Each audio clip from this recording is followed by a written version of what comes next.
when you see these guys, the way this team has come together so far, it must be rewarding from considering, gone through a few years here where there's been success, there's been a little, like last year was sort of a mini rebuild a little bit as well. It must be rewarding the way this has started, knowing there's still a lot of hockey to be played. Yeah, definitely. Yeah, my time here, I've basically had every spectrum of hockey that we could have in Sarnia. So it's definitely nice that we've been playing the way we are, and hopefully we can keep it up. Is it a little bit where a lot of people are talking? It's good to hear that community, in town, people talking about it, but knowing it's still October. Yeah, well, that's the thing. You can feel Sarnia getting excited, and that's awesome.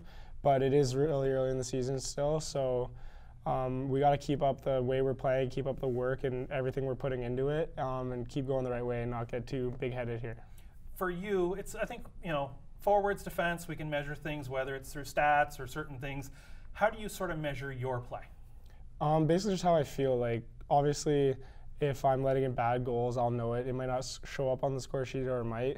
Or even games where it looks like I played terribly, but I could have actually had a pretty good game. So it's basically just how I feel and how I judge myself on how I played. Is it where you're looking at one thinking, okay, that's one I should have had, versus, okay, they took advantage of an opportunity. Maybe, maybe a defense, not going to blame a defenseman, never blame this defenseman, never going to blame a defense, but I mean, okay, there was a team breakdown, versus there might be one say, okay, I should have had that one. Well, there's a lot of different categories you can put goals into, should have had it, could have had it, and then even ones that you would have liked to make the save for the team kind of thing, where it's hey, you had no right making that save, but if you make that save, we go down and have a chance to score kind of thing, and it's a completely different game. So it's just about dialing it in and figuring out what category basically.